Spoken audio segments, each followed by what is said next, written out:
A liquidação do Banco Master, decretada pelo Banco Central nesta semana, trouxe um problema para quem tinha aplicações por lá. Além de ver os recursos congelados, muitos investidores agora precisam lidar com uma enxurrada de golpes que tentam se aproveitar da espera pelo ressarcimento do Fundo Garantidor de Crédito, o FGC. Por isso, eu vou conversar agora com Fernanda Lima, gestora estratégica do BDM Digital. Fernanda, muito boa tarde a você. Desculpa, eu virei a câmera aqui achando que a gente ia falar numa outra, mas estamos juntos aqui.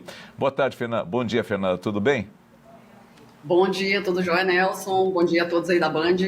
Me chama a atenção como esses criminosos, né, esses usurpadores de dinheiro alheio são rápidos, né, nessas questões que envolvem principalmente tentar tomar o dinheiro de que ainda nem sabe se vai recuperar, né, pelo Fundo Garantidor de Crédito.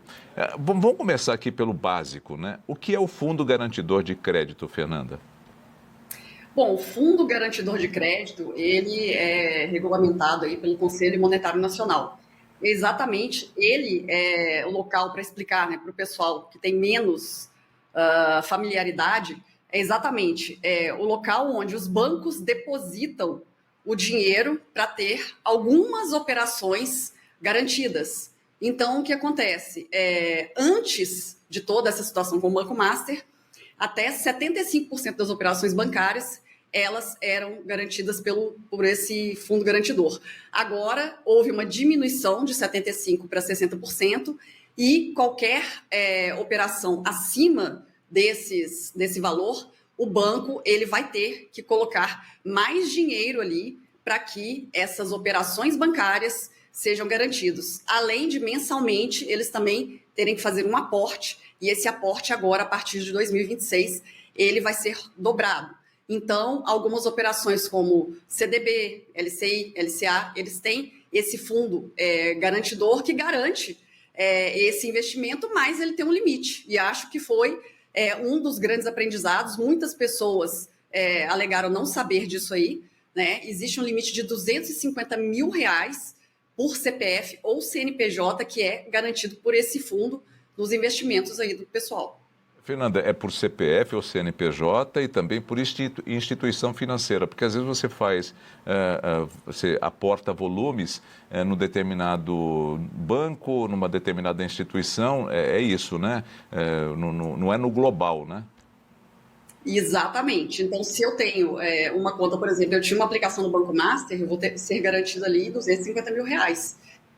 Se eu tenho uma operação, um CDB em outro banco, eu também vou ser garantido em outro banco, né, com meu CPF, não tem problema, são por instituições, exatamente.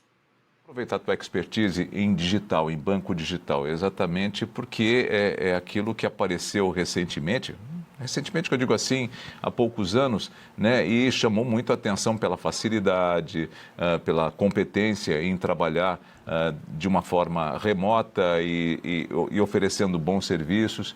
Mas, de qualquer forma, numa situação como essa que a gente vê do Banco Master, eu não sei se o Banco Master era integralmente digital, né, você pode me trazer essa informação, mas, de qualquer forma, chamou a atenção para essa questão de que é seguro um banco digital?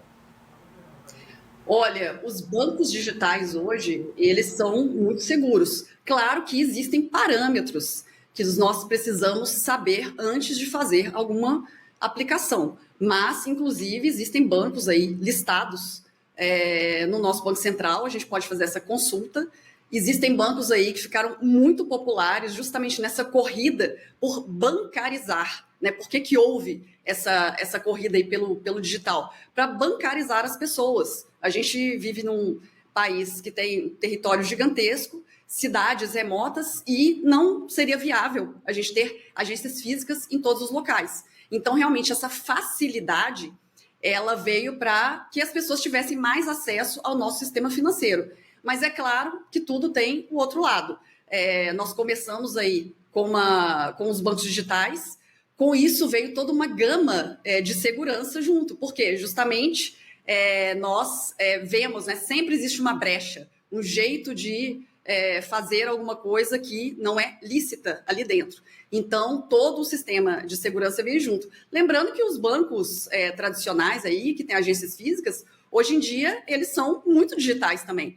né? Todos nós aqui que temos bancos físicos, a gente tem o nosso aplicativo. Então, essa segurança, ela vem junto, né, com toda essa gama. Mas, de qualquer jeito, sempre ver as ofertas que a gente encontra tanto nos bancos digitais, a gente precisa olhar e ter um olhar atento, saber mais, investigar mais, pesquisar mais, porque o digital também tem isso. A gente tem uma facilidade enorme hoje de investigar e saber se aquele investimento, aquele banco, ele pode ter alguma coisa que não é tão segura assim para a gente. É maluco, né? Porque né, eu comecei, o meu primeiro trabalho foi num banco, para você ter uma ideia, né? Num banco que inclusive fechou depois, né? Que era o Banco Nacional. E ele passou por um processo parecido com esse do Banco Master, e muitos outros também vieram na mesma esteira, né?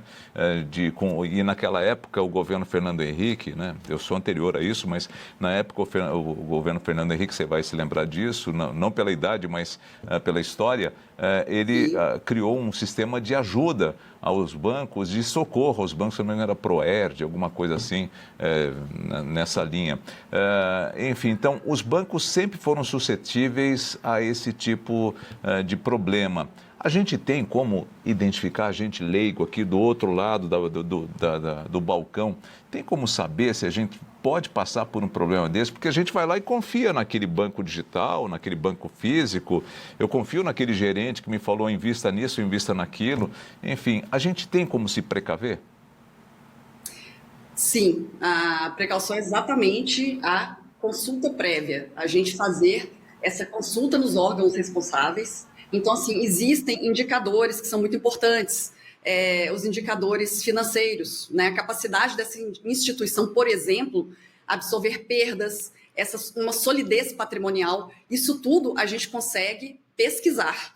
Então, não é só porque né, escutou aquele nome, um amigo está fazendo um investimento naquele banco, eu vou atrás. Né? Muito cuidado também com os nossos queridos influencers. Né? Às vezes o influencer ele é muito bom, ela é muito boa para te indicar uma bolsa, né? Um carro, mas não para fazer um investimento. Então, assim, esse conhecimento, né? Buscar conhecimento na área das finanças, isso é uma coisa que ficou muito marcada para mim com essa história toda do Banco Master, é que as pessoas começaram a pesquisar um pouco mais. Elas tiveram que ver, não, mas eu não sou correntista do Banco Master, por que eu também sofri, né, esse baque? Porque você tem o CDB do Banco Master. As pessoas elas estão abrindo mais essa gama de conhecimento, conhecendo mais antes de aplicar. Isso daí é essencial. Então, assim, inclusive sites como Reclame Aqui, Nelson, são úteis nessas horas. É legal a gente usar todas as ferramentas de pesquisa que nós temos, além dos órgãos oficiais, para a gente realmente ter mais segurança e fazer uma aplicação o mais segura possível. Toda razão, e é o que a gente sempre deve fazer. E aqui você tocou num assunto que eu achei bárbaro, porque traz à tona uma situação que, de certa forma, não foi feita diretamente no Banco Master. Você pode ter lá num banco digital, né? Ou num outro banco digital, ou num banco físico, num banco tradicional, e aí te oferecem lá, olha, tem um CDB aqui do Banco Master, só que você fez pelaquela instituição e não pelo Banco Master. Só que você acaba sendo vítima também por ser Banco Master, não é? Exatamente, é isso mesmo. Quando a gente abre a carteira lá, você vai lá, renda fixa, você vai começar a ver, tem vários CDBs com aí liquidez diária, alguns pré-fixados, pós-fixados, e tem os nomes das instituições. Então, a gente precisa, sim, não é só, eu não estou aplicando no meu banco digital, no meu banco tradicional. Eu estou, naquele momento, fazendo uma aplicação que tem ligação com aquela instituição que está emitindo o CDB. Então, realmente, é uma questão que nós temos que prestar mais atenção, estar mais atentos. Não ir só pelo número ali, é 150% do CDI, chegou, né, o Banco Master chegou até 190%. Então, a gente não pode ser imediatista. A gente tem que parar e verificar antes de realmente dar aquele clique ali e fazer a nossa operação. Quando houve essa situação do Banco Master, mesmo anterior ao fato da intervenção do Banco Central, eu conversei com alguns especialistas, né, economistas, gente ligada a bancos, que já tinha trabalhado em bancos, né, e elas me foram categóricas em dizer o seguinte: olha, oferecer 120, 150 do CDI, 150% do CDI, é uma estratégia que o banco adota exatamente porque os bancos tradicionais, eles são soberanos, né, eles já sabem, as pessoas já vão lá no banco X, no banco Y, que são os maiores do país, e lá investem e o banco não se preocupa se vai dar 100, se vai dar 98, se vai dar 97 da CDI. Agora, esses bancos, de certa forma, são menores, para que eles possam absorver um pouco desse mercado, eles precisam ser um pouco mais convidativos, né? Oferecer ali a cereja do bolo. Mas quando os números chegam a ficar tão elevados como esse que você citou, de 150%, é um sinal de alerta? Olha, é um sinal de alerta, mas ao mesmo tempo, a gente ainda assim tem que verificar. Por quê? Hoje, se nós fizermos uma pesquisa, nós vamos encontrar CDBs a 150% do CDI. Mas o que vai acontecer? A gente precisa ver as condições. Então, os bancos realmente estão trabalhando para captar novos clientes, né? Eles estão puxando aí esses clientes com esses atrativos, mas existem alguns parâmetros. Por exemplo, o tempo de investimento, muitos deles colocam um tempo de investimento limitadíssimo, valores muito abaixo do garantido. Você não vai estourar o seu teto dos 250 mil do FGC. Então, é um investimento que ele está mais garantido. Você está mais tranquilo para fazer esse investimento, é por um tempo muito limitado.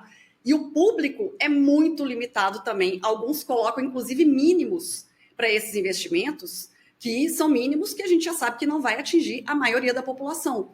Então, por um período de tempo, a gente tem que saber o seguinte: quanto maior esse percentual, maior o risco que eu estou correndo também. Uma outra coisa que é muito legal a gente falar, que as pessoas muitas vezes vão naquele afã: nossa, vou colocar meu dinheiro inteiro ali, colocar o dinheiro todo ali, minha reserva toda. E não é assim. A gente, mais do que nunca, a gente sabe que a diversificação, ela também protege o seu patrimônio. Então, realmente, assim, pensar, não ser emocional. A gente tem que ser muito racional nesses momentos. Os ovos em várias cestas. Deixa eu partir aqui para um assunto que é super interessante, que a gente até brincou essa semana junto com o André Coutinho, que é um especialista nosso em viagens e também em outros assuntos, né, tão importantes quanto. A gente falava de criptomoedas, né? E a gente falou assim: se eu pudesse voltar no tempo, o que você faria? Eu falei que eu voltaria no tempo para conhecer uma outra época do Brasil, mas ele falou: eu voltaria em 2008 e colocaria, em 2007, colocaria um cartaz bem grande assim: compre criptomoedas, né? Que naquela época as criptomoedas valiam aqui e hoje estão lá nas alturas, né? É um bom investimento hoje? Olha, é um investimento também para quem gosta de investimentos de risco, mas fica assim, sendo um investimento justamente porque quando a gente fala de criptoativos, vamos falar, né, Nelson? O mais estável aí do mercado é o Bitcoin. E os especialistas têm falado muito exatamente porque ele já tem um tempo, ele já tem uma curva mais ou menos, ele não é previsível, né? É um investimento de renda variável. Mas você colocar uma parcela nesse investimento, inclusive, pode ser usado, que eles estão falando, para uma proteção realmente do seu dinheiro. Então, é um bom investimento? Tem que saber investir da mesma forma, tem que saber investir. E hoje em dia também, para quem não quer investir diretamente nas criptomoedas, a gente tem as ETFs, que elas entraram justamente nesse mercado onde nós, ao invés de comprarmos diretamente o criptoativo, a gente compra uma parcela, é como se fosse, né, uma ação de uma empresa onde os fundos são baseados em criptoativos. Então, já existe uma diversificação também para a gente não ficar atrelado. Mas um percentual, né, sempre trabalhar com esses percentuais, a diversificação e saber a sua fatia da pizza ali, né, qual o percentual que você vai colocar num criptoativo, por exemplo. Mas é um investimento que tem chamado muita atenção e, lembrando, né, também você tem que ter seu tempo, calma para fazer o investimento e é uma montanha russa. Então, saber a hora de comprar e saber que talvez você tenha que deixar mais tempo do que você imaginou ali, ou realmente deixar aquilo ali e né, lidando com essa montanha russa.